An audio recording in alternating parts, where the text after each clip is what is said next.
Thank you, Father. Worship you, Lord. धन्यवाद यीशु, स्तुति राजा. Thank you master.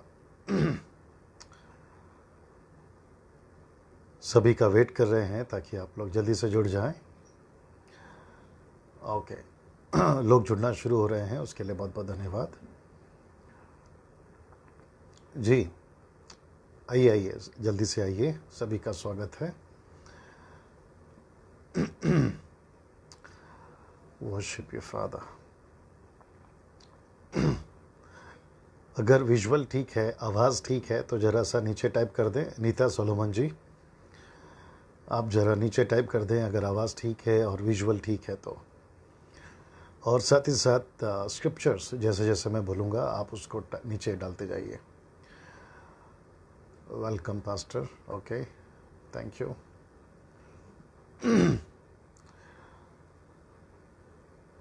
Okay, आइए आइए, जल्दी से आइए.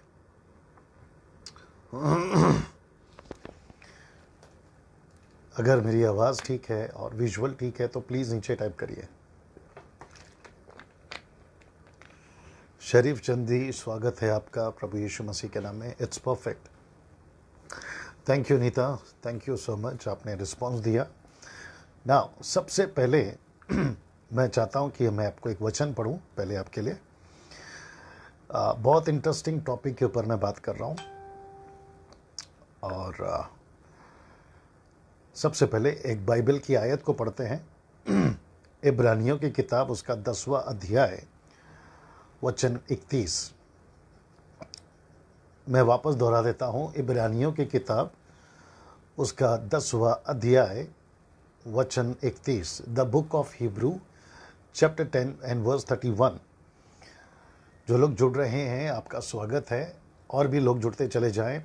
और इस वीडियो को या मैसेज को जब ये अपलोड होगा तो खूब शेयर करिए, लोगों तक पहुंचाइए, क्योंकि ये अद्भुत रेवलेशन, अद्भुत प्रकाशन जो प्रभु ने मुझे दिया है पहला राजा उसका 13वां अध्याय वचन 24 से.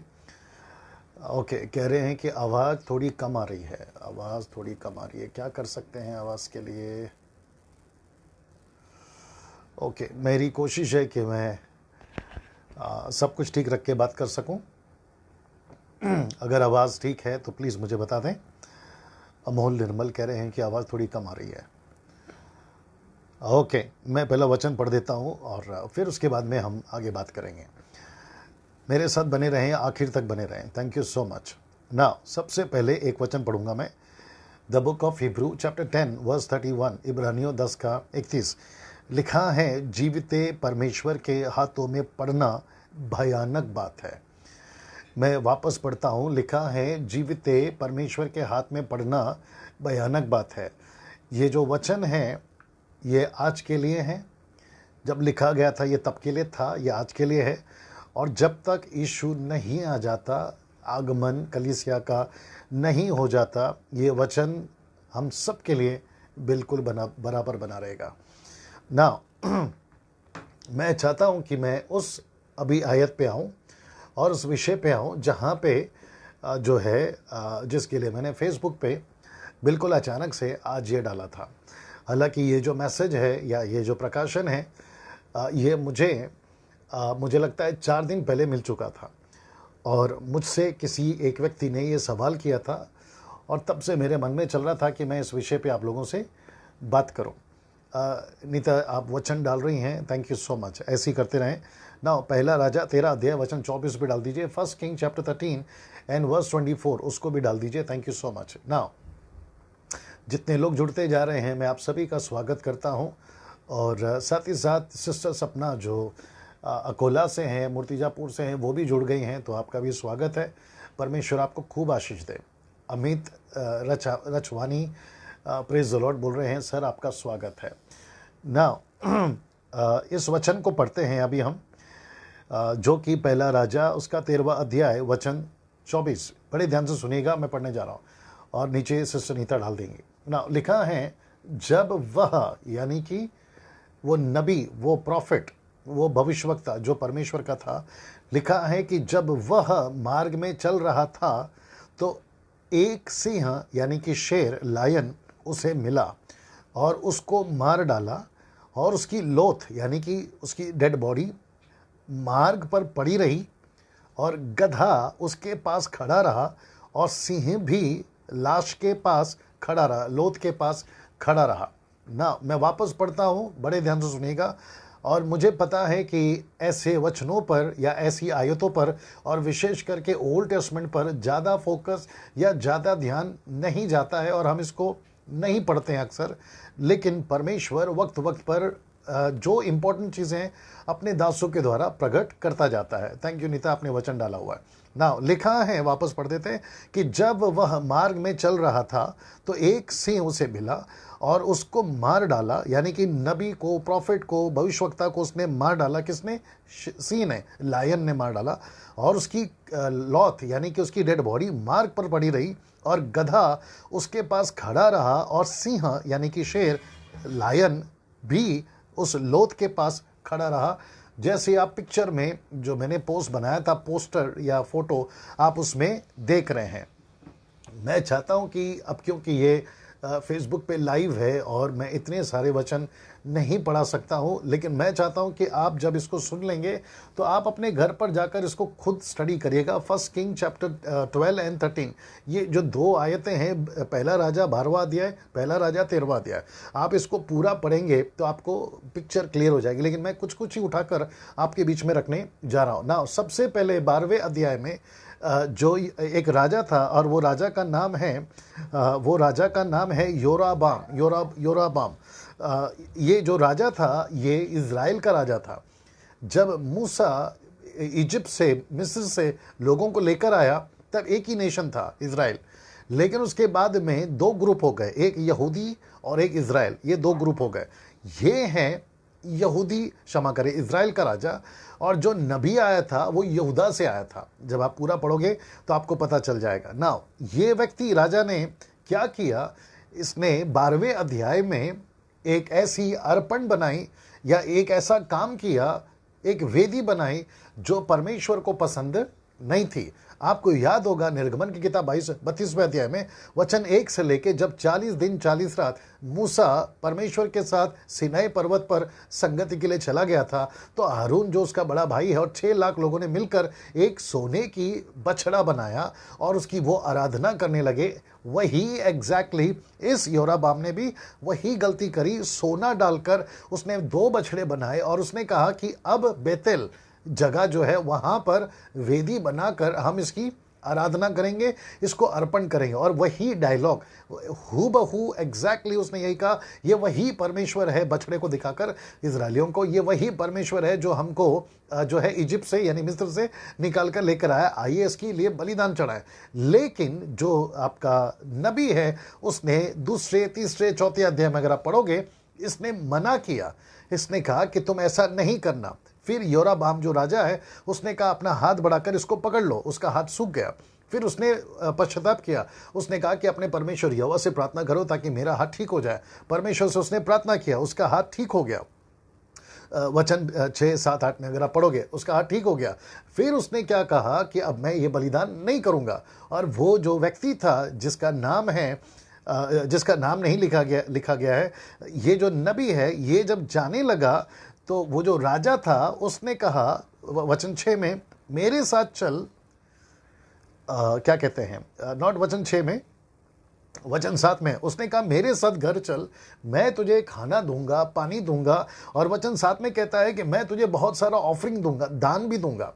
अब यहाँ पे जब इसने ये बात सुना, वचन 8 पढ़ना, लिख डाल देना नीता, वहां लिखा है कि परमेश्वर के जन ने, पहला राजा 13:8, वहां पर लिखा है परमेश्वर के जन ने राजा से कहा, चाहे तू मुझे अपना आधा घर भी दे दे तो भी तेरे घर ना चलूंगा, और इस स्थान में से मैं ना तो रोटी खाऊंगा और ना पानी पीऊंगा। मतलब मैं किसी के घर पर नहीं जाऊंगा। फिर जैसे ये हुआ, जब वो वहां से निकल गया तो रास्ते में वचन 11 कहता है कि एक बूढ़ा नबी और था, एक प्रॉफिट एक और था, और उसने अपने बच्चों को भेजा और जाकर कहा कि जाके पूछ के आओ या ढूंढ कर आओ, और अगर वो तुमको मिल गया तो उसको मेरे साथ में लेकर आओ। उनके बच्चों ने जाकर ढूंढा लेकिन उसने आने से मना किया ना। मुझे लगता है वचन 16 में वो कहता है जब ये व्यक्ति, बूढ़ा व्यक्ति, उसको जाकर मिलता है उस नबी को जिसने, परमेश्वर ने उसे भेजा था राजा को चेतावनी देने के लिए। ये बूढ़ा नबी जाता है वचन 16 में, वो कहता है उसने उससे कहा मैंने तो तेरे ओके, क्योंकि यहोवा के वचन की तरह ये मुझे ओके, आई थिंक वचन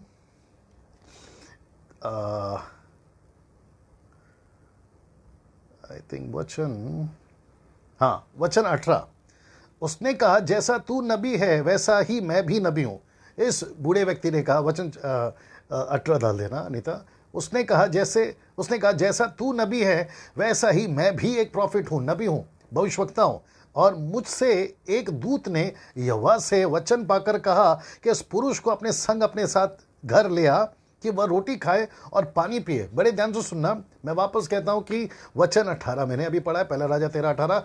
ये दूसरा नबी जो वहां था, ये बूढ़ा व्यक्ति था, ये बुजुर्ग था, उसने कहा इस व्यक्ति से, जो पहला नबी भेजा गया था, उसने कहा कि मेरे घर चल, जबकि परमेश्वर ने उसको मना किया था किसी के घर नहीं जाना, किसी के घर पानी नहीं पीना, किसी के घर रोटी नहीं खाना। राजा ने भी बुलाया, इसके बच्चों ने बुलाया, अब ये खुद ही दौड़कर आता है और कहता है कि घर चल खाना खाएंगे। बड़े ध्यान से सुनिएगा, इसको पहले से पता था कि परमेश्वर ने इसको मना किया है किसी के घर नहीं जाना है, तुझे किसी के घर पर खाना नहीं खाना है, जितनी जल्दी हो सके तुझे यहां से चले जाना है। ये बात परमेश्वर ने उसको बताई थी।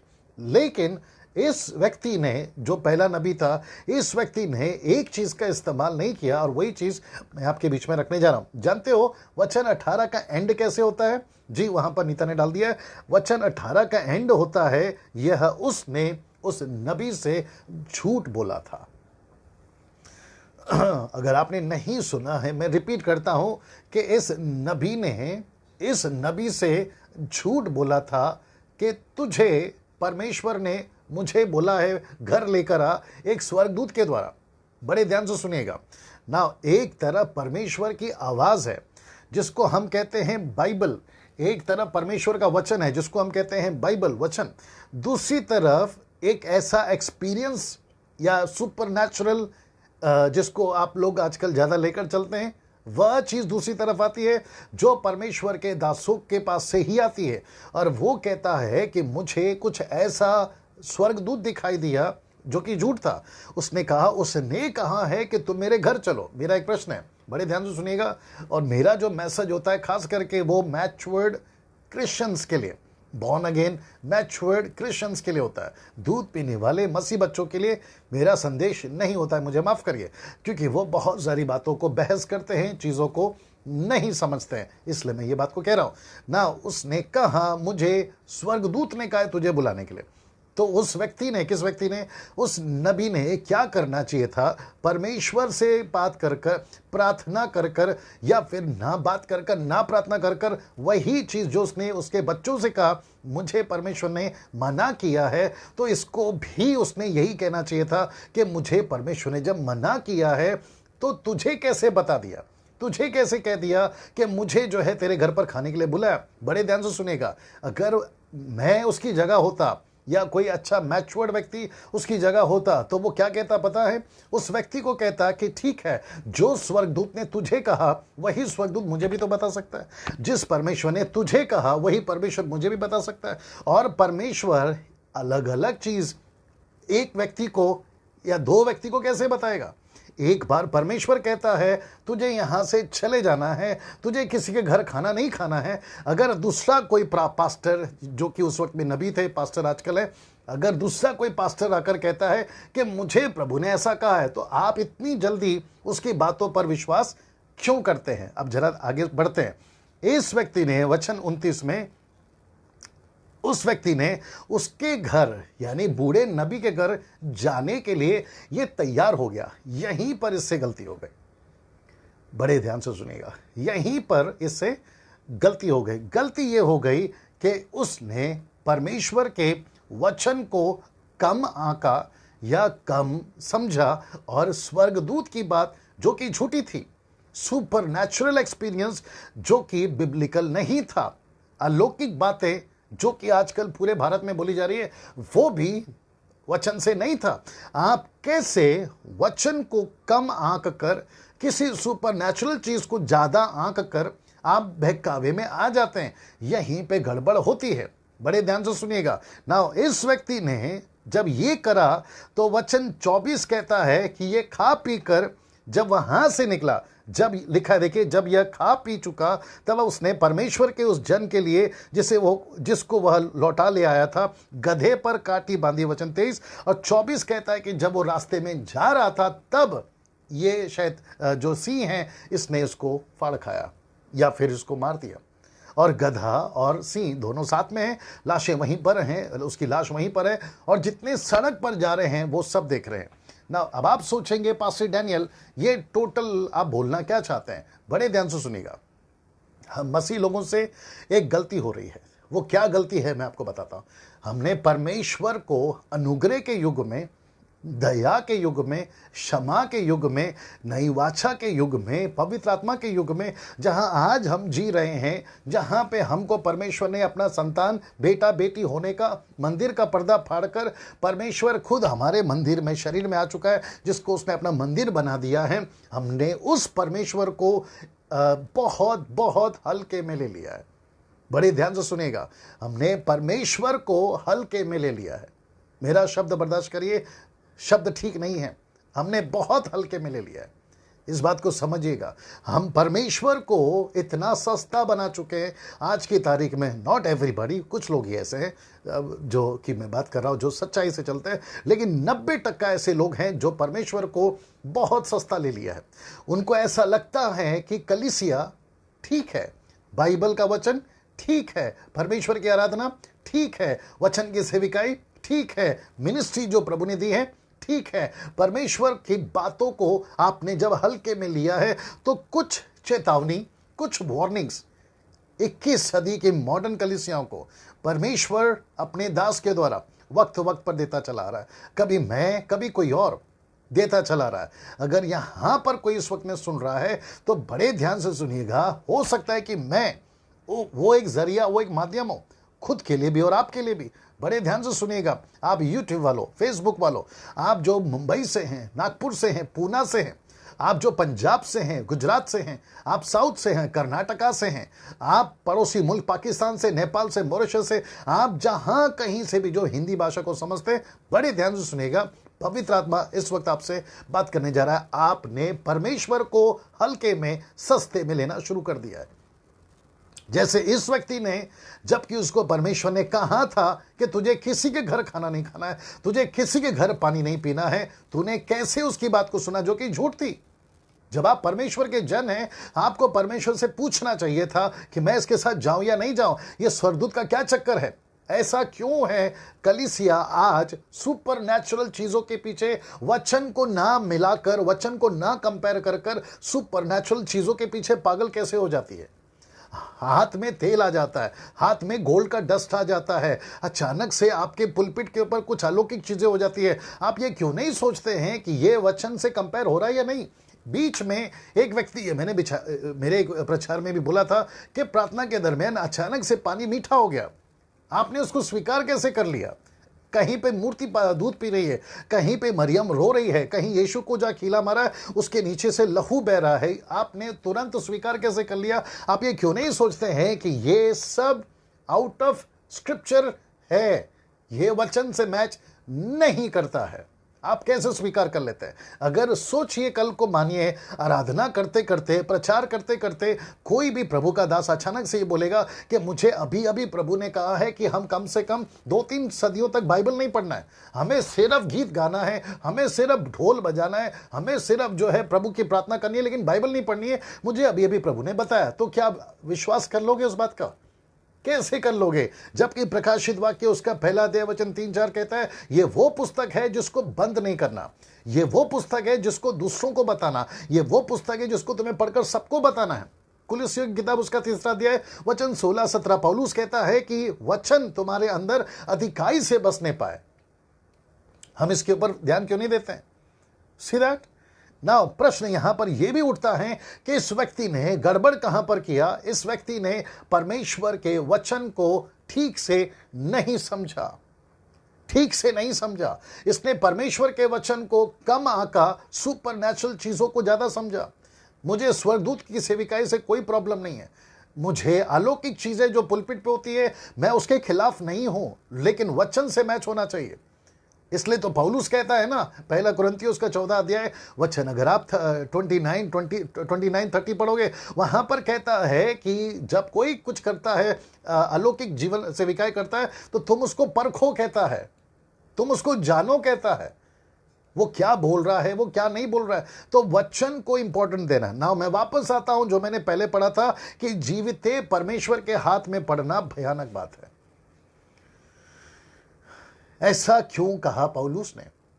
जितने पास्टर्स, जितने एवेंजलिस्ट, जितने बाइबल टीचर्स और जितने national international preachers, TV preachers, आप जो चर्च लीड करते हैं, वर्शिप लीडर्स, म्यूजिशियंस, मैं आप सभी को कहना चाहता हूं कि इब्रानियों की किताब उसका 10:31 में पौलुस, अगर ये लेखक पौलुस है, जो कि विवादवत प्रश्न है ये कि वाकई में वो लेखक है, अगर पौलुस है तो मैं पौलुस का नाम लेना चाहूंगा, अगर कोई और है, हालांकि ये प्रभु का वचन है। ऐसा क्यों लिखा कि जीविते परमेश्वर के हाथ में पड़ना भयानक बात है? आइए कुछ चीजें मैं आपके बीच में रखने जा रहा हूं, बड़े ध्यान से सुनिएगा। प्रेरितों की किताब उसका 5वां अध्याय और वचन 5, एक्ट चैप्टर 5 वर्स 5, प्रेरितों 5:5। आपको पता है यहां पे एक दंपति है, कपल्स है, और वो कपल्स ने, बड़े ध्यान से सुनिएगा, वो कपल्स ने पतरस के पास में झूठ बोला कि जमीन कितने में बिकी थी।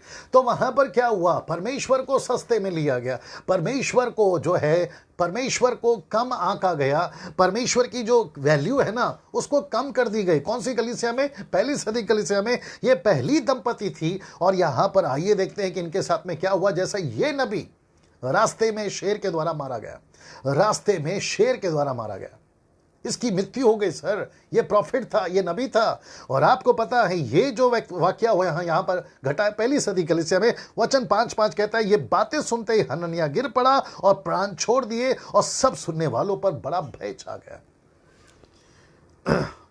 मुझे अभी किसी ने बीच में पूछा था, परमेश्वर लोगों को, जो उसके लोग हैं, मरने क्यों देता है, या लोग उसके मर क्यों जाते हैं? कई रीजन हो सकते, कई कारण हो सकते। हो सकता है कि अभी हमको उसका जवाब ना मिले। जब हम स्वर्ग जाएंगे, जब न्याय होगा, हम सबका हाल परमेश्वर के सामने प्रकट हो जाएगा, तब तो दूध का दूध और पानी का पानी हो जाएगा। लेकिन कम से कम अभी एक वजह ये तो दिखती है ना, और वो वजह क्या है?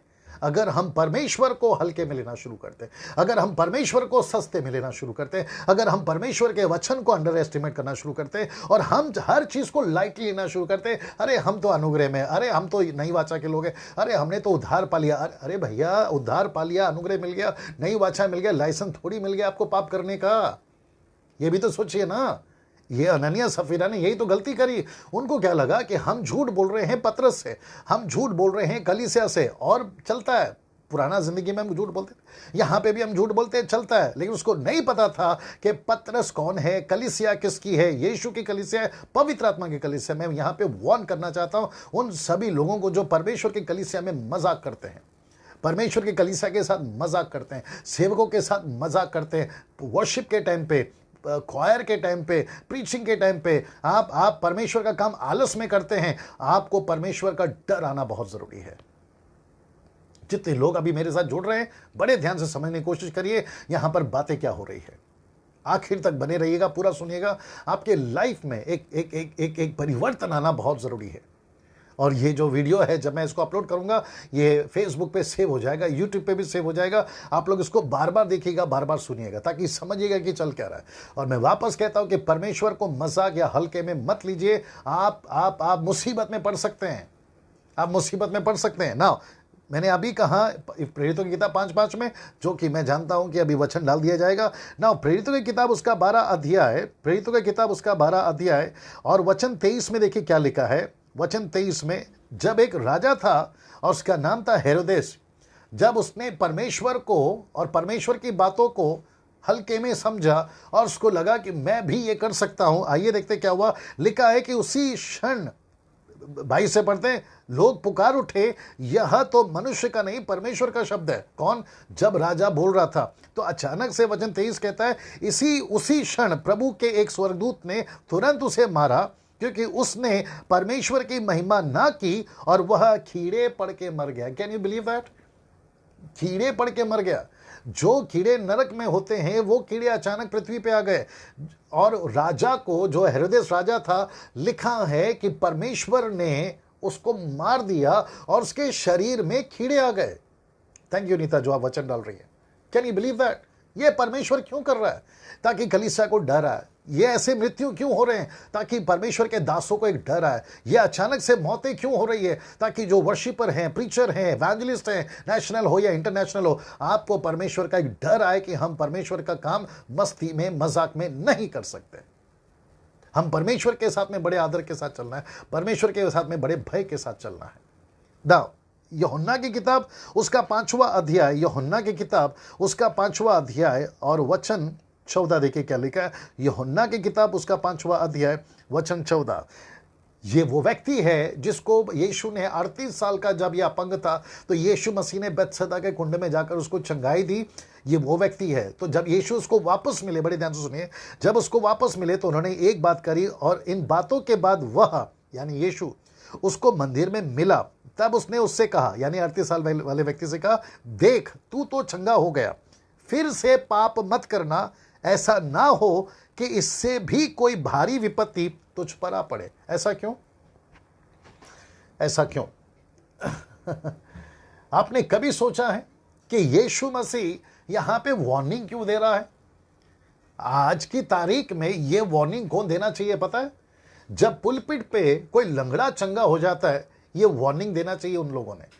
जब अचानक से किसी अंधे की आंख खुल जाती है, ये वार्निंग देना चाहिए उन लोगों ने। जब कोई अचानक से पैरालाइज ठीक हो जाता है, तो ये वार्निंग देना चाहिए उन लोगों ने। जब कोई बड़ा चमत्कार हो जाता है आपके चर्च में, तो ये वार्निंग देना चाहिए आप लोगों ने। लेकिन आपको पता है, हम उसकी वीडियो बनाते रहते हैं, हम उसके चमत्कार को लेकर खूब नाचते रहते हैं, हम उसके चमत्कार को लेकर खूब प्रोपेगेंडा करते रहते हैं, यूट्यूब पे, फेसबुक पे, है ना, हर जगह पे, व्हाट्सएप पे, कि देखो चमत्कार हो गया, देखो चमत्कार हो गया। गलत नहीं है, ठीक है ना, लेकिन यीशु जैसा वार्निंग उसको क्यों नहीं दिया जाता है कि अभी तुमने चंगाई तो पा लिया है, तुम्हारा ये चमत्कार हो गया है, अपना जीवन प्रभु को दे दो, वापस से गलत काम मत करना। ये वार्निंग क्यों नहीं दी जाती है सर? और यही तो पहले सदी कलीसिया में पतरस ने यही तो प्रचार किया। उसने कभी कोई ऐसा प्रचार नहीं किया जहां पे आपको गाड़ी, बंगला, ये सब मिल जाएगा। उसने कहा अपने पापों से मन फिराओ। और यूहन्ना की किताब उसका 16 का 8 में, जो कि मैंने नहीं लिखा है, वहां पर लिखा है कि पवित्र आत्मा भी आकर पाप के प्रति कन्विक्ट करता है, लोगों को चिताता है कि तुम्हारी यहां गलतियां हैं। और यही चीज एग्जैक्टली यीशु ने करा। क्यों? क्योंकि इतना सब कुछ चंगाई पाने के बाद एक पाप के वजह से अगर तुम वापस उसकी भारी विपत्ति में पड़ जाओगे तो फिर फायदा क्या? सोच के देखिए आप। ना मैं चाहता हूं कि मैं एक और चीज आपके बीच में रखूं। मत्ती की किताब, इसको बड़े ध्यान से सुनेगा, मत्ती की किताब, और मैं चाहता हूं कि नीता उसको आप डाल दीजिएगा। मत्ती की किताब उसका 12 अध्याय वचन 43 मैथ्यू चैप्टर 12 एंड वर्स 43, 12 का 43। देखिए यहां पर क्या लिखा हुआ है, बड़े ध्यान से सुनिएगा। यह बात हो रही है एक व्यक्ति के अंदर से जब दुष्ट आत्मा निकल जाती है, यह उसकी बात हो रही है। जितने लोग जुड़ रहे हैं, कम से कम 30 लोग मुझे इस वक्त में लाइव देख रहे हैं, मैं आप सभी का स्वागत करता हूं। और साथ ही साथ रिक्वेस्ट करता हूं कि आप लोग शेयर करना शुरू करें इस वीडियो को अभी से, ताकि लोगों तक पहुंचे और काफ़ी लोग जो हैं परमेश्वर के वचन को समझ सके। और ये जो वार्निंग है, एक नबी, एक गधा और एक सिंह, ये 3 व्यक्ति वहां पर मैंने इस पे डाला है पोस्ट पे, आप उसको समझें और अपने जीवन को ठीक करें। ना लिखा है मत्ती 12 का 43 में, बड़े ध्यान से सुनिएगा, लिखा है कि जब अशुद्ध आत्मा मनुष्य में से निकल जाती है तो सूखी जगहों में विश्राम ढूंढती फिरती है और पाती नहीं। क्योंकि जब एक व्यक्ति में से दुष्ट आत्मा निकल जाती है तो वो दूसरी जगहों पर जाती है, जब नहीं पाती तो वचन 44 कहता है, तब कहती है कि मैं अपने उसी घर में जहां से निकली थी, जिस विश्वासी बहन में से मैं निकली थी, जिस विश्वासी भाई में से निकली थी, जिस विश्वासी evangelist, pastor, bishop, reverend, doctor, worship leader, musicians, Bible teacher, national, international, जब मैं उसमें से निकली थी, कहती है उसी में लौट जाऊंगी और आकर उसे सूना, पहला वर्ड है सूना, सूना का मतलब है एम्प्टी, खाली, सूना, अकेलापन, सूना, झाड़ा बुहारा, सजा सजाया पाती है। क्यों सजा सजाया पाती है? क्योंकि यीशु मसीह ने उसको चंगाई कर दिया, लेकिन उसने यीशु को अपने जीवन में अनुमति नहीं दी, पाप वापस किया और इसके चलते वो खाली रह गया। तब वचन 45 को बड़े ध्यान से सुनिएगा, कहता है तब वह जाकर अपने से और बुरी 7 आत्माओं को अपने साथ ले आती है और वह उसमें पैंट कर वहां वास करती है। आगे शब्द को सुनिएगा, उस मनुष्य की पिछली दशा पहले से भी बुरी हो जाती है और इस युग के बुरे लोगों की भी दशा ऐसी होगी। ऐसा यीशु ने क्यों कहा? इसका मतलब है कि विश्वासी बनने के बाद, प्रभु में आने के बाद, सेवा करते करते हम सबको अपने दिमाग में एक बात लेकर चलनी है कि इस पृथ्वी पे हम किसको अपने अंदर लेकर चल रहे हैं। हम कौन से परमेश्वर के साथ जुड़े हैं? एक ऐसा परमेश्वर के साथ जुड़े हैं जो कि कहता है वो भयानक है। हम एक ऐसे पवित्र आत्मा को लेकर चल रहे जो कि भयानक है। हम एक ऐसे यीशु को लेकर चल रहे जो कि भयानक है। जी हाँ, मैं वापस कहता हूं, मेरा जो प्रचार है वो दूध पीने वाले ईसाइयों को नहीं समझ में आएगा। ये परिपक्व मैच्योर्ड जो मसीह लोग हैं ना, उन्हीं को समझ में आएगा। बड़े ध्यान से सुनिएगा ना, यहां पर ऐसा क्यों बात कहा यीशु ने कि जो दुष्ट आत्मा निकली थी वो अपने से 7 बुरी आत्मा को लेकर आती है और उसकी परिस्थिति पहले से भी ज्यादा भयंकर हो जाती है। ऐसा क्यों कहा यीशु ने? क्योंकि यीशु को पता है कि अगर वो मुझ में नहीं है तो वो शैतान में है, अगर वो शैतान में नहीं है तो वो मुझ में है। विश्वासी की बात कर रहा हूं। अगर आप प्रभु में हैं तो आप शैतान में नहीं हो, अगर आप शैतान में हो तो आप प्रभु में नहीं है। दोनों में से एक ही है, तीसरा रास्ता नहीं है। इसका मतलब है कि मसीह जीवन जीते जीते आपको कितना सावधान रहना है, प्रचार करते करते आपको अपना कितना ध्यान रखना है, मिनिस्ट्री करते करते आपको खुद का कितना ध्यान रखना है। इसलिए तो पौलुस कहता है ना, अपनी चाल को देखो। इफिसी किताब 5वां अध्याय, अगर आप 12, 11, 13 ऐसा पढ़ते आओगे तो वो कहता है अपनी चाल को देखो कि तुम्हारी चाल कैसी है। तुम पहले संसारिक थे, अब तुम संसारिक नहीं हो, अब प्रभु में आ गए हो। ये सारी चीजें क्यों बताई जाती है सर? वो इसलिए बताई जाती है कि हम परमेश्वर जिसको लेकर चल रहे हैं, हम उसके साथ बड़े भय के साथ चले। सोच के देखिए, ऐसे कितने सेवक हैं जिनको मैं जानता हूं जो कहते हैं पास्टर जी प्रार्थना करिए, रात को नींद नहीं आती। क्यों? क्योंकि आप अटैक्ड हैं, आप अटैक्ड हैं, आप दुष्ट आत्माओं से ग्रस्त हैं। बस इतना है कि प्रकट नहीं हो रहा हो आपके साथ में। अभी कुछ लोग बोलेंगे कि हम प्रभु में आने के बाद में हमारे साथ में ये कैसे हो सकता है? परमेश्वर में अगर हम आ गए हैं, दुष्ट आत्मा हमें अटैक कैसे कर सकती? आइए एक वचन देता हूं, क्योंकि दूध पीने वाले मसीह बच्चे नहीं समझेंगे इसको। सबोपदेशक की किताब उसका 10 का 8 पढ़िए। सबोपदेशक 10 का 8, the book of Ecclesiastes chapter 10 verse 8 लिखा है, जो गड्ढा खोदे वह उसमें गिरेगा, जो बाड़ा तोड़े उसे सर्प डसेगा। मैं रिपीट कर देता हूं, जो गड्ढा खोदे उसमें वो गिरेगा, जो बाड़ा तोड़े उसे सर्प डसेगा। अगर आप यीशु के कवच में हो, क्या बोलते हैं उसको, बाउंड्री टेरिटरी के अंदर हो, आप यीशु के सीमा के अंदर हो, यीशु के लहू के सीमा के अंदर हो, तो आप सेफ हो। आप सीमा के अंदर कब हो? कवच के अंदर कब हो? टेरिटरी के अंदर कब हो? जब आप वचन में चल रहे हो, जब आप सच्चाई से चल रहे हो, परमेश्वर के साथ में चल रहे हो। और इस नबी की तरह आपने गलत काम नहीं किया है, परमेश्वर के वचन का सम्मान किया है, आप उसके हिसाब से चल रहे हो तो आप सुरक्षित हो। लेकिन अगर आप मनमानी करने लगे, आप भटकने लगे, आप जैसा ठीक लगा वैसे करने लगे और आपको लगा मैं तो अनुग्रह में जी रहा हूं, मैं तो नई वाचा का लहू का व्यक्ति हूं, मैंने तो यीशु का उद्धार पा लिया, मैं कुछ भी करूं कुछ नहीं होगा, मेरे भाई तो तुम बहुत गलत रास्ते पे चल रहे हो। कुछ भी हो सकता है आपके साथ। मैं एक ऐसा वचन अभी पढ़ाने जा रहा हूं, बड़े ध्यान से सुनिए। कुछ भी हो सकता है आपके साथ। मैं वापस कहता हूं, किडनी फेल हो सकती है, हार्ट अटैक आ सकता है, गाड़ी के साथ हादसा हो सकता है, आपकी मृत्यु हो सकती है, plane crash, train crash, car crash, कुछ भी हो सकता है। याद रखिए मैं क्यों बता रहा हूं, बड़ी ध्यान सुनिए। मत्ती की किताब उसका 12वां अध्याय, अभी वापस कहता हूं, कुछ मूर्ख टाइप के लोग होंगे। मैं मूर्ख इसलिए कह रहा हूं क्योंकि पौलुस ने गलतियों की किताब उसका 3रा अध्याय वचन 1 में कहा है, उसने कहा कि यू फुलिश पीपल, तुमने कहां से शुरू किया था, अब तुमने कहां से स्टार्ट किया है। अच्छा, कुछ लोग मुझे बोलते हैं डैनियल भाई जैसा चल रहा है चलने दो, आपको क्या प्रॉब्लम है? मैं वापस कहता हूं, प्रॉब्लम मुझे नहीं है, ये आपका नहीं बाप का प्रॉब्लम है। मैं सिर्फ चेतावनी दे रहा हूं। मैं वो आवाज हूं वचन का, जो परमेश्वर ने मुझे 5-6 साल से इसमें लीड करा है और मैं ईमानदारी से उसको करना चाहता हूं। जिसको पसंद है वो सुनेगा, जिसको नहीं पसंद है वो चला जाएगा। मेरी यही कोशिश है सर, क्योंकि न्याय के दिन परमेश्वर इस अभी वाली जो बात को है ना रिपीट टेलीकास्ट फिर करवाएगा आपकी नजर में और कहेगा कि मैं मेरे दास ने बात करी थी, तूने ध्यान क्यों नहीं दिया। ये बातें परमेश्वर लेकर आएगा। एक और चीज है, एक और कॉन्सेप्ट है जो मुझे समझ में नहीं आता, मैं आपके बीच में रखना चाहता हूं।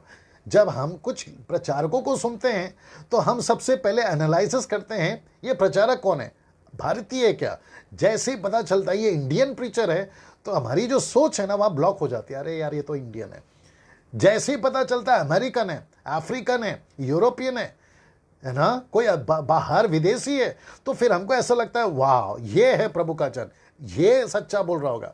मेरे भाई, American preachers, Indian preachers, African preachers, Japanese preachers, world का कोई भी प्रीचर हो, प्रीचर प्रीचर ही है ना, प्रभु का दास है ना, परमेश्वर की आत्मा में बात कर रहा है ना। आपके दिमाग में ये क्यों आ गया यार, ये हमको क्या सिखाएगा, विदेशी लोग हमको अच्छा सिखाते हैं, ये आपके दिमाग से निकालिए।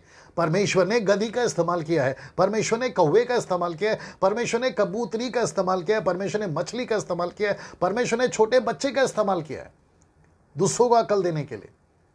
ये दिमाग से निकालिए आप ना। मैं चाहता हूं कि ये जो वचन अभी मैं पढ़ा रहा हूं इसको बड़े ध्यान से सुनें। भाड़ा दौड़ोगे सांप डसेगा, यानी शैतान डसेगा। आप जब तक भाड़े के अंदर हैं तब तक आप सुरक्षित हैं ना। मत्ती की किताब उसका 12वां अध्याय, मत्ती की किताब उसका 12वां अध्याय और वचन 12 का 32 पढ़ते हैं। बड़े ध्यान से सुनेगा, ये यीशु के शब्द हैं, बड़े ध्यान से सुनेगा। लिखा है जो कोई मनुष्य के पुत्र के विरोध में कोई बात कहेगा उसका यह अपराध क्षमा किया जाएगा। अब जरा सुनिएगा, परंतु जो कोई पवित्र आत्मा के विरोध में कुछ कहेगा उसका अपराध ना तो इस लोक में और ना परलोक में क्षमा किया जाएगा। अब जरा ध्यान से सुनिएगा, यहां दो बातें हैं, पहला है इस लोक में और दूसरा है परलोक में। मतलब अभी की बात हो रही है और आने वाले युग की बात हो रही है, जो कि न्याय का दिन होगा या फिर जब यीशु मसीह न्याय करेगा उसकी बात हो रही है। कहता है तुम्हें क्षमा नहीं है। इसका मतलब क्या है, बड़े ध्यान सुनना। जब आप पवित्र आत्मा से भर जाते हो, यीशु से भर जाते हो, मिनिस्ट्री आपके हाथ में आ गई और वहां पर अगर आपने पवित्र आत्मा को, यीशु को, वचन को हल्के में लेना, नजरअंदाज करना या फिर नेग्लेक्ट करना, हल्की बात समझना जैसे ही शुरू किया, पवित्र आत्मा का अपमान होना शुरू हो जाता है। और यीशु कहता है ऐसों को ना यहां क्षमा है ना वहां क्षमा है।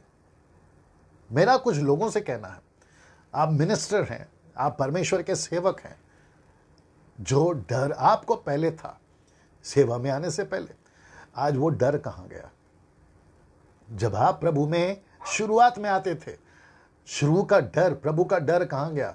सुबह उठकर बाइबल पढ़ना, प्रार्थना करना, चर्च जाना, टाइम पे जाना, परमेश्वर के लिए अंदर डर रखना। जब आप नौकरी पे जाते थे, गलत चीज़ों को देखते थे तो आपके अंदर आता था नहीं ये गलत है, नहीं करूँगा। वो डर कहाँ गया। मैं आपको वापस बताता हूँ, अगर वो डर आपके अंदर चला गया है तो ये जो व्यक्ति है ना जिसको शेर ने फाड़ डाला, कहीं आपके साथ वो हादसा ना हो जाए।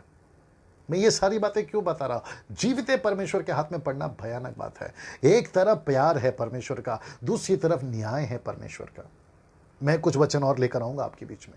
मैं रिपीट करता हूं, एक तरफ प्यार है परमेश्वर का, दूसरी तरफ न्याय है परमेश्वर का। परमेश्वर कुछ लोगों को तुरंत न्याय दे रहा है। अभी मैंने वचन पढ़वाया, आपको आगे भी पढ़वाऊंगा। परमेश्वर ने तुरंत न्याय किया है कुछ लोगों का, परमेश्वर ने कुछ लोगों को उनके हाल पे छोड़ दिया है, क्योंकि न्याय के दिन जब सबकी किताबें खुलेगी ना, तब उनके सामने उनका जो है न्याय होगा। बड़े ध्यान से सुनिएगा, है ना। मैं एक वचन पढ़ने जा रहा हूं, लेकिन पहले इसको समझ लीजिए। अगर आप पवित्र आत्मा से भरे हैं और आप मिनिस्ट्री को हल्का समझ रहे हैं, सेवा को हल्का समझ रहे हैं, मैं जितने वर्शिपर है मैं उनसे भी बात करना चाहता हूं। आप कहते हो कि जब हम आराधना करते हैं परमेश्वर की उपस्थिति आती है, जब परमेश्वर की उपस्थिति आती है, जब आप इतने लोगों को डंके की चोट पे बोलते हो कि हम आराधना करते हैं मेरे गीत से, मेरे बजाने से, मेरे गीत गाने से, ऊंचे ऊंचे सुर गाने से, मेरा इस गाने में ज्यादा अनॉइंटिंग है, ज्यादा पवित्र आत्मा उपस्थिति है, तो मेरा एक प्रश्न है, आपको तो सबसे ज्यादा डर में परमेश्वर के साथ में जीवन बिताना है। आप पिक्चर देखते हो, पिक्चर के गाने सुनते हो, मोबाइल पे पिक्चर के गाने रखते हो, ऊपर से गर्लफ्रेंड बॉयफ्रेंड का चक्कर, एक्स्ट्रा मैरिटल अफेयर, ऊपर से सिगरेट, गुटखा, दारू, ये सारी चीजें अगर आप करते हो तो आपको नहीं लगता है कि रास्ते में शेर आपका भी इंतजार कर रहा है।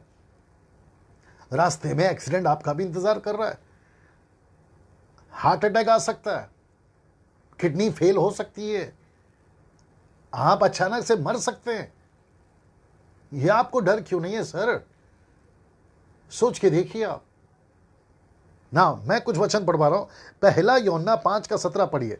पहला यूहन्ना 5:17, पहला यूहन्ना 5:17, पहला यूहन्ना 5:17, फर्स्ट जॉन चैप्टर 5:17। देखो क्या लिखा है यहां पर, लिखा है सब प्रकार का अधर्म तो पाप है। ये तो कंफर्म है, चाहे मूर्ति पूजा हो, शराब हो, कत्ल हो, सिगरेट हो, गुटखा हो, गलत काम हो, व्यभिचार हो, हर चीज जो है, हर अपराध पाप है। अब जरा आगे सुना, परंतु ऐसा पाप भी है जिसका फल मृत्यु है। ये कौन सा मृत्यु है सर? ये कौन सा मृत्यु है? कभी सोचा है आपने? है ना, ये कौन सा मृत्यु है? मैं कुछ चीजें रखने जा रहा हूं आपके बीच में। ये कौन सा मृत्यु है सर? आपको नहीं लगता है इस लोक में और आने वाले लोक में, मतलब अभी, तुरंत, या फिर न्याय के दिन, दो कैटेगरी के लोग हैं यहां पर। कहीं ऐसा तो नहीं है आप अंदर से मर गए, पवित्र आत्मा जा चुकी है, मिनिस्ट्री खत्म हो गई है, और फिर भी आप चल रहे हैं? प्रभु के एक दास है जिनको मैं बहुत रिस्पेक्ट करता हूं, उनका नाम है SR मनोहर, बेंगलोर से है वो, बहुत अच्छी सेविकाएं कर रहे हैं। मैं रिक्वेस्ट करता हूं कि उनको सुनिएगा, ऐसे लोगों को ही सुनिएगा, सबको मत सुनिएगा। कुछ लोग बहुत गड़बड़ कर रहे हैं। SR मनोहर साहब, उन्होंने एक प्रचार किया था, उन्होंने कहा था कि कुछ लोगों के पास में सेवा है, चर्च है, वर्शिप बैंड है, सब कुछ है, लेकिन परमेश्वर की आत्मा जा चुकी है, परमेश्वर का हाथ उठ गया है। उन्होंने कहा परफ्यूम है, बॉटल है, लेकिन अंदर परफ्यूम नहीं है, सिर्फ खुशबू रह गई। ये उन्होंने, और मुझे बड़ा अच्छा लगा वो चीज। और एग्जैक्टली वही तो आज भी हो रहा है। डंडा है लेकिन सामर्थ नहीं है, पास्टर का टाइटल है लेकिन मिनिस्ट्री में कुछ भी नहीं है, रेवरेंड, डॉक्टर, बिशप सब जोड़ा के रखा हुआ, लेकिन कोई काम नहीं हो रहा है। कलीसिया अभी भी ठंडी पड़ी है। रविवार के टाइम कितने पास्टर, अभी मेरे साथ सहमत होंगे मुझे नहीं मालूम, कितने पास्टर रविवार को स्ट्रगल करते सेवा में। रविवार के दिन 3-4 घंटे का सर्विस में स्ट्रगल करते हो। आज क्या प्रचार करूं, अभिषेक की बातें, सामर्थ की बातें, परमेश्वर आपकी उपस्थिति की बातें, दुष्ट आत्मा को निकलने में घंटों लग रहे हैं, प्रार्थना करते हैं, चमत्कार नहीं हो रहा है, स्ट्रगल करते हैं। क्यों? यहीं पर आपको समझना है कि कुछ ना कुछ तो गड़बड़ है। ये बातें आपको समझना बहुत जरूरी है ना। मैं चाहता हूं कि मैं आपको वापस इस वचन को पढ़ाऊं। पहला यूहन्ना 5:17 कहता है, सब प्रकार का धर्म तो पाप है, परंतु ऐसा पाप भी है जिसका फल मृत्यु है। आपको बहुत सावधान रहना। जब आप गाड़ी चला रहे हैं, जब आप प्लेन में, ट्रेन में, आप रास्ते में चल रहे हैं, खाना खा के रात को सो जाते हैं। मैं कितने लोगों को जानता हूं जो रात को खाना खाकर चल बसे, सुबह का दिन देखा ही नहीं उन्होंने, दूसरा दिन नहीं देखा उन्होंने, क्योंकि उनको रात में हार्ट अटैक आ गया और वो मर गए ना। पहला तिमोथी की किताब, उसका 5:20 पढ़िए, देखिए क्या लिखा है। मुझे ये वचन बड़ा अच्छा लगता है, मैं आपको पढ़वाता हूँ। 5:20, मेरे साथ आखिर तक बने रहिएगा। मुझे पता है, बड़े ध्यान से सुनेगा। पाप करने वालों को सबके सामने समझा दे ताकि और लोग भी डरें। मैं रिपीट करता हूं, 1 तिमोथी चैप्टर 5:20, 1 तिमोथी चैप्टर 5:20 कहता है, पाप करने वाले को सबके सामने समझा दे ताकि और लोग भी डरें। ऐसा क्यों? मैं वापस कहता हूं, कुछ YouTube पर, Facebook पर आप कुछ गलत लोगों को सुन रहे हैं। मैं नाम नहीं ले सकता उनका, क्योंकि मैं किसी का मजाक नहीं उड़ाना चाहता, लेकिन मैं किसी को प्रभु का मजाक उड़ाने भी नहीं दूंगा। वो कहते हैं अनुग्रह काफी है, अनुग्रह काफी है, अनुग्रह काफी है, सबको प्यार करो, सबको प्यार करो, सबके साथ अच्छे से रहो। फिर ये वचन कहां जाएगा सर? फिर ये वचन कहां जाएगा जो कि पौलुस कहता है, पाप करने वाले को सबके सामने समझा दे ताकि बाकी लोग डरे। और याद रखो, कॉन्टेक्स्ट कौन है मालूम है? सेवक लोग हैं। ऊपर से पढ़ोगे ना तो बात हो रही है सेवकों की, मिनिस्टर्स की। ये अविश्वासियों की बात नहीं हो रही है, ये विश्वासियों की बात हो रही है, और खास करके सेवकों की। ना मैं चाहता हूं इब्रानी किताब उसका 12:18 पढ़िए। Hebrew chapter 12 and verse 18 to 21। ये मूसा है जो यहां पे कुछ बोल रहा है, और मैं चाहता हूं कि आप इसको बड़े ध्यान से सुनिएगा, और मैं इसको पढ़ने जा रहा हूं, बड़े ध्यान से सुनिएगा। जो लोग मुझे अभी तक मेरे साथ बने हुए हैं, मैं रिक्वेस्ट करता हूं आखिर तक बनी रहिएगा, तब ये बात तो समझ में आएगी। अगर आपके पास में टाइम नहीं है तो बाद में देखिएगा जब ये अपलोड हो जाएगा। Thank you so much. बड़े ध्यान सुनिए। लिखता है इब्रानियों 12:18 में, लिखता है, तुम तो उस पहाड़ के पास जो छुआ जा सकता था और आग से प्रज्वलित था और काली घटा और अंधेरा और आंधी के पास और तुरी की ध्वनि और बोलने वाले के ऐसे शब्द के पास नहीं आए, जिसके सुनने वाले ने विनती की, अब हमसे और बातें ना की जाए। वचन 20, क्योंकि वे उस आज्ञा को ना सह सके कि यदि कोई पशु भी पहाड़ को छुए तो पत्थरवाह किया जाए, पत्थर से मारा जाए। वचन 21 कहता है, और वह दर्शन ऐसा डरावना था कि मूसा ने कहा, याद रखो, मूसा ने कहा, मैं डरता और कांपता हूं।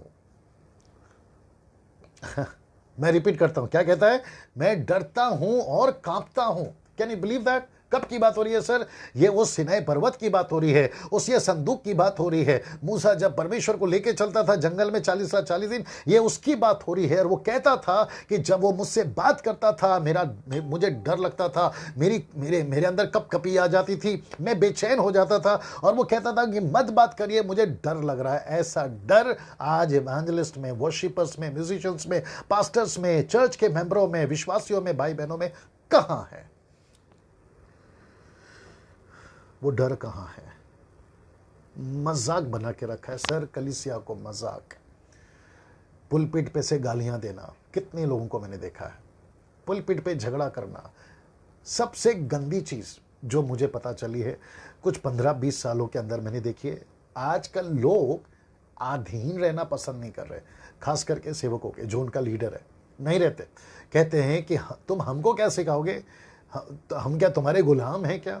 ये जो आधीनता है ना सर, ये ऑलमोस्ट खत्म हो चुकी है आज कलीसिया के अंदर। इसलिए बहुत सारे कलीसिया नई शुरू हो रही है, लोग एक दूसरे के अधीन नहीं है, नई कलीसियाएं शुरू करती हैं। आप नहीं तो कोई और सही, हम नई कलीसिया खोलेंगे, 4-5 लोगों को लेकर निकल जाते हैं, अलग कलीसियाओं की स्थापना करते हैं, पास्टर के अधीन नहीं रहते हैं, सेवकों के अधीन नहीं रहते हैं, और वो कहते हैं कि हमको परमेश्वर ने बुलाया, हम सेवा करेंगे। लेकिन ऐसा डर कहाँ है?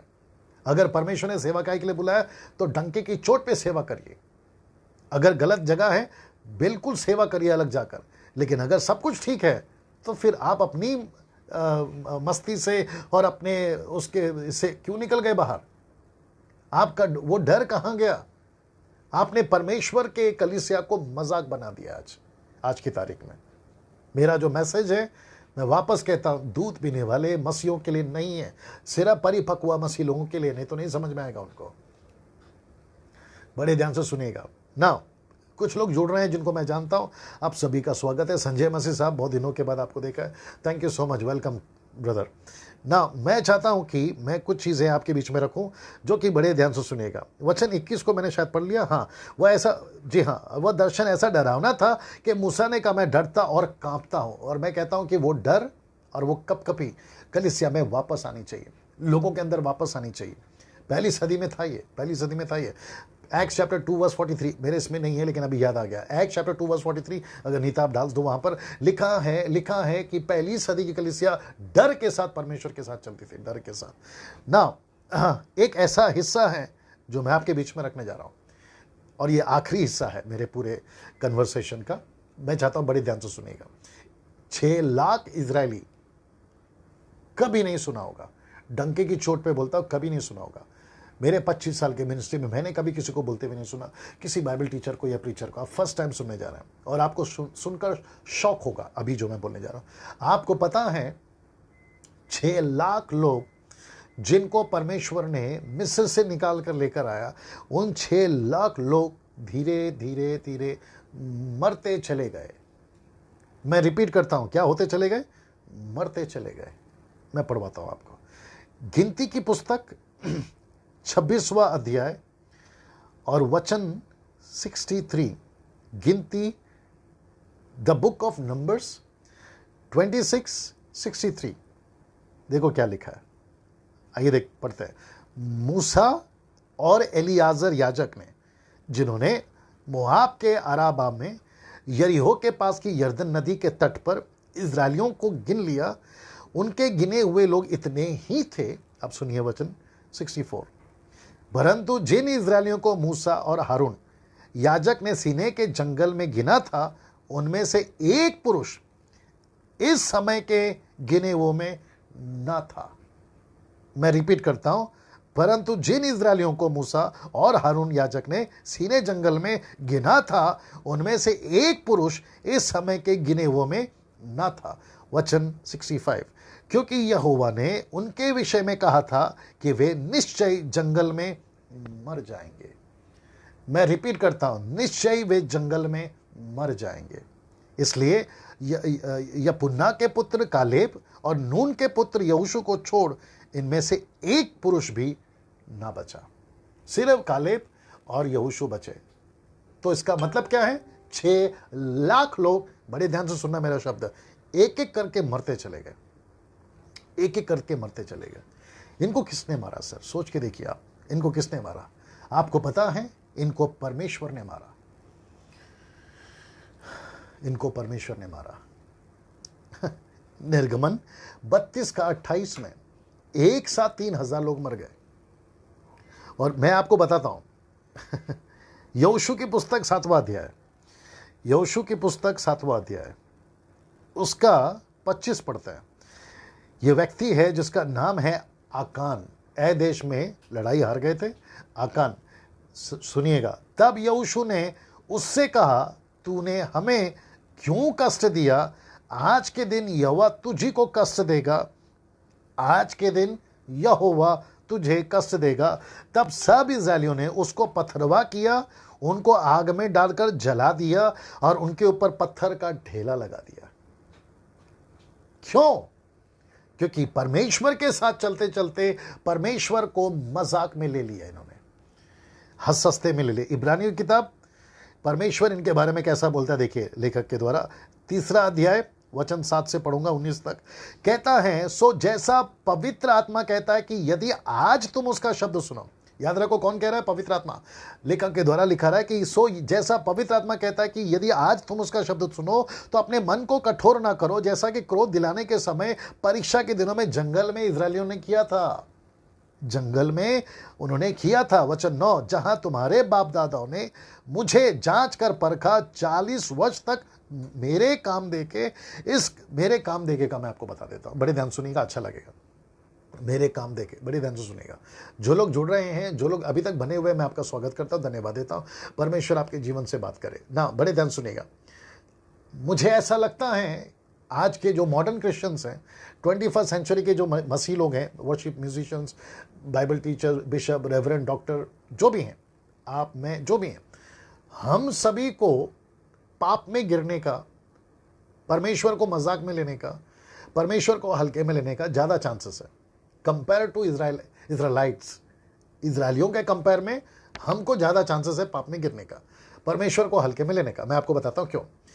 क्योंकि हमने अपनी आंखों से लाल समुद्र को फटते हुए नहीं देखा, रास्ता बनते नहीं देखा, 10 विपत्तियां इजराइल मिस्र के ऊपर आते हुए नहीं देखा, लेकिन इजरायलियों ने देखा। यरीको की दीवार गिरते हमने नहीं देखा, लेकिन उन्होंने देखा। परमेश्वर ने कैसे आग का खंभा दिन में बादल को लाया, हमने नहीं देखा, लेकिन उन्होंने देखा। परमेश्वर कैसे मन्ना गिरा रहा था, हमने नहीं देखा, लेकिन उन्होंने देखा। परमेश्वर चट्टान को फाड़कर पानी पिला रहा था, हमने नहीं देखा, उन्होंने देखा। परमेश्वर कैसे मटन दे रहा था, मीट, हमने नहीं देखा, उन्होंने देखा। परमेश्वर कैसे शत्रु से बचा रहा था, दानों से बचा रहा था, हमने नहीं देखा, उन्होंने देखा। जबकि इतना कुछ देखा, अगर वहां पर गड़बड़ कर सकते हैं, हमने तो सर दर्द होते देखा है, पेट दर्द ठीक होते देखा है, घुटनों का दर्द ठीक होते देखा है, एक आधा बार मुर्दों को जिंदा होते देखा है, बस उसके अलावा नहीं देखा हमने। तो सोचिए, जिन्होंने परमेश्वर को इतना नजदीक से देखकर अगर उन्होंने परमेश्वर को हल्के में लिया, हम तो सिर्फ किताबें पढ़ रहे हैं, हम तो वचन को पढ़कर समझ में आ रहा है कि ये परमेश्वर ने महान काम किए, तो हमारे चांसेस कितने भैया। मैं वापस कहता हूं, उनके पास में एक चीज नहीं थी, बस उसी का फर्क है। उनके पास में लीड करने के लिए पवित्र आत्मा अंदर नहीं था, बस आज हमारे अंदर है। आज हमारे पास में पवित्र आत्मा है, लेकिन हमने उस पवित्र आत्मा को भी ना जाने कितनी बार बुझाया है। हमने कितनी बार, पौलुस कहता है don't quench the Holi spirit, हमने कितनी बार उसको सस्ते में लिया है। सोच के देखिए आप है मेरे साथ में ना। मैं समाप्ति की तरफ आ गया हूं अभी। मैं नहीं पढ़वा सकता, इसको काफ़ी लंबा हो जाएगा। 2 वचन बढ़ाकर मैं समाप्ति के पास चला जाऊंगा। मैं वापस कहता हूं, कम से कम 6 लाख प्रतिदिन के तादाद में, जब तक वो 40 साल प्रॉमिस लैंड में नहीं पहुंचे, एक एक करके मरते चले गए, एक एक करके मरते चले गए। ऐसी मृत्यु आपको नजरअंदाज बाइबल में नहीं करनी है, नहीं करनी है आपको सावधान रहना सर। ना यशायाह की किताब उसका 45वां अध्याय वचन 9, आइज़ाया चैप्टर 45 वर्स 9, देखिए यहां पर क्या लिखा है। 45 वर्स 9, मैंने इसको बीच में डाला भी था। कहता है, हाय उस पर जो अपने रचने वाले से झगड़ता है। मैं रिपीट कर देता हूं, कहता है, हाय उस पर जो अपने रचने वाले से झगड़ता है। आपकी हिम्मत कैसे सर सृष्टिकर्ता परमेश्वर से झगड़ने की, सोच के देखिए आप, है ना। ये आखिरी वचन है इब्रानी किताब 10 का 25, इब्रानी किताब 10 का 25, ये आखिरी वचन है। उसके बाद में मैं समाप्त करूंगा, फिर अलग टॉपिक के साथ फिर कभी आऊंगा आपके पास। 10 का 25, आइए देखते हैं यहां पर क्या लिखा है। अब जो कुछ आपने शुरू से सुना था, वो नबी जिसको शेर ने मारा, वो गधा जो उसके पास में बैठा था, आदमी मर गया है, नबी मर गया है। क्यों मर गया? क्योंकि उसने परमेश्वर के वचन को हल्के में लिया, परमेश्वर को नजरअंदाज किया। आइए पढ़ते इब्रानी किताब उसका 10 का 25, बड़े ध्यान से सुनिएगा। और एक दूसरे के साथ इकट्ठा होना ना छोड़े, जैसा कि कितनों की रीति है, पर एक दूसरे को समझाते रहो, जय जय उस दिन को निकट आते देखो, त्यों त्यों और भी अधिक ये किया करो। मतलब एक दूसरे को समझाओ। तो मैं अभी वही काम कर रहा हूं, वचन से, फेसबुक के माध्यम से, यूट्यूब के माध्यम से, चर्च के पुलपिट के माध्यम से, कन्वेंशन के माध्यम से। मेरी कोशिश है कि जैसे जैसे दिन नजदीक आ रहा है, मेरी कोशिश है कि मैं आपको समझाता रहूं। जो लोग लेट जुड़ रहे हैं, मैं रिक्वेस्ट करता हूं, जो लोग लेट जुड़ रहे हैं, आपने शुरू से नहीं देखा है, वीडियो अपलोड हो जाएगा, आप लोग इसको जरूर देखिएगा। मैं जानता हूं लूसीफर देखने नहीं देगा, क्योंकि ये ऐसी बातें हैं जो वो नहीं चाहता कि हम देखें, लेकिन मैं चाहता हूं कि आप जरूर देखें और उसको आप जो है नजरअंदाज करें ना। आगे पढ़ूंगा, वचन 26 क्योंकि सच्चाई की पहचान प्राप्त करने के बाद यदि हम जानबूझकर पाप करते रहें, तो पापों के लिए फिर कोई बलिदान बाकी नहीं है। वचन 27, हाँ दंड का एक भयानक बात जो ना, और आग का ज्वलन बाकी है जो विरोधियों को भस्म करेगा। याद रखो, बात हो रही है मसीहों की, बात हो रही है हम और आपकी। वचन 28, जबकि मूसा की व्यवस्था का नाम मानने वाले, आ गया वापस, 6 लाख लोग वापस आ गए। जबकि मूसा की व्यवस्था का नाम मानने वाले 2 या 3 जनों की गवाही पर, अभी जब जरा शब्द सुनिए, बिना दया के मार डाला जाता था। उनको पत्थर से मार दिया जाता, उनको, उनके बच्चों को, उनकी वाइफ को, उनके भेड़ बकरियों को, हर चीज को जिंदा आग में डाल दिया जाता था। जबकि मूसा की व्यवस्था का नाम मानने वाले 2 या 3 जनों की गवाही के पर बिना दया के मार डाला जाता है, तो वचन 29, तो सोच लो कि वह कितने और भी भारी दंड के योग्य ठहरेगा, जिसने परमेश्वर के पुत्र को पांव से रौंदा और वाचा के लोगों को जिसके द्वारा पवित्र ठहराया गया था अपवित्र जाना। दूसरा, तीसरा, और अनुग्रह की आत्मा का अपमान किया। अगर आप ऐसी हरकत करोगे तो मौत तो दरवाजे पे है ना आपके, मृत्यु जो है ना वो तो दरवाजे पे है। मैं 30 को पढ़ाकर खत्म करूंगा, ध्यान से सुनना। किडनी फेल होना आजकल मुझे बहुत सुनने में आ रहा है, किडनी का प्रॉब्लम, हार्ट का प्रॉब्लम, हार्ट में होल है, छेद है, अचानक से हादसे हो रहे हैं, मृत्यु हो रही है लोगों की, प्रभु के दासों की। नहीं जांचना ये सारी चीजों को कि हमसे कहां गड़बड़ हो रही है। जब परमेश्वर ने मिशन दिया है और हम उस मिशन में हैं, परमेश्वर की बुलाहट में हैं, पवित्र आत्मा की सेविकाई में हैं, बिल्कुल परमेश्वर को जैसा ठीक लग रहा वैसा चल रहे हैं, तो मैं तो डंके की चोट पे बोलूंगा, परमेश्वर यदि मेरी ओर है तो मेरा विरोधी कौन हो सकता है। रोमियो 8वां अध्याय वचन 31 से लेकर आगे, मेरा विरोधी कोई नहीं हो सकता। लेकिन अगर परमेश्वर ही मेरे पक्ष में नहीं है, पूरी दुनिया मेरे पक्ष में और परमेश्वर मेरे विरोध में, बताओ आपको कौन बचा सकता है। फिर यही डर तो आना चाहिए ना। मैं वापस कहता, मेरा टोटल मैसेज का बोलने का मतलब यह है कि वो नबी में डर नहीं था प्रभु का, वो प्रॉफिट में डर नहीं था प्रभु का। उसने परमेश्वर को बहुत हल्के में लिया, सस्ते में लिया, और यही आज मसीहत कर रही है। और इसी से बचाने के लिए मैंने ये बात तय करना सोचा कि मैं आपके बीच में ये बात को रखूं ना। वचन 30 क्या कहते हैं देखो, क्योंकि हम उसे जानते हैं जिसने कहा कि पलटा लेना मेरा काम है, मैं ही बदला दूंगा। और फिर यह कि प्रभु अपने लोगों का न्याय करेगा। पलटा प्रभु लेता है, न्याय प्रभु करता है। और अपने लोगों का न्याय वो करके रहेगा। पौलुस बोल रहा है, अगर उसका लेखक वही है तो। ना मैं समाप्त कर रहा हूँ अभी। आपने जितनों ने अभी तक, मुझे लगता है कि 48 लोग अभी तक जुड़े हैं मेरे साथ जो इसको देख रहे हैं, और मैं जानता हूं कि आप लोग आगे भी जुड़ेंगे और काफ़ी लोग इसको देखेंगे। इसको ज़रूर शेयर करिएगा। मैं वापस कहता हूं, वो नबी मर गया, उसको शेर ने मारा, गधा उसके पास खड़ा है, शेर उसके पास खड़ा है, और उसकी लाश वहाँ पड़ी हुई है। और उसकी लाश को, आपको पता है एक और चीज़ मैंने नहीं बताया शायद, उसकी लाश को दाऊद और पवित्र लोगों की कब्र के साथ उसको नहीं रखा गया, उसको जगह नहीं मिली। पवित्र लोगों के साथ उसका डेड बॉडी को नहीं रखा गया, उसको अलग रखा गया। और जिसने उसको फंसाया था ना, वो नबी बूढ़ा, वो कहता है कि मुझे, जब मैं मर जाऊं, अपने बच्चों को बोलता है मेरे को इसके साथ ही गाड़ना, इसकी हड्डियों के साथ ही मेरी हड्डियां भी रहनी चाहिए। अब ये कॉन्सेप्ट क्या है वो बाद में फिर कभी देखेंगे। इसका मतलब क्या है, पवित्र लोगों के साथ उसकी गिनती नहीं होगी। जिस दिन कब्रें फटेंगी, पवित्र लोग जी उठेंगे, ये आदमी नहीं जिएगा उसमें से। सोच के देखिए आप। मैं वापस कहता हूं, परमेश्वर का डर लेकर आइए। जितने फेसबुक पे मुझे अभी देख रहे हैं, मैं सभी को रिक्वेस्ट करना चाहता हूं, परमेश्वर का डर लेकर आइए। वर्शिपर्स, परमेश्वर का डर लेकर आइए। मजाक नहीं है मिनिस्ट्री। पुलपिट पे खड़े होकर 4 गाना गाना मजाक नहीं है, वो डर लेकर आइए प्रभु का। अगला संडे, 2 दिन के बाद संडे आएगा आपका, या 3 दिन के बाद आपका अगला संडे जब भी आए, यही चीजें सिखाएं। जितने पास्टर्स मुझे सुन रहे, यही चीज सिखाइए। कलीसिया को एक डर में लेकर आइए। और मैं डंके की चोट पे बोलता हूं, आपकी कलीसिया खूब बढ़ेगी। परमेश्वर आपको आशीष दे। God bless you. अगले टॉपिक के साथ फिर कभी बात करूंगा। Thank you.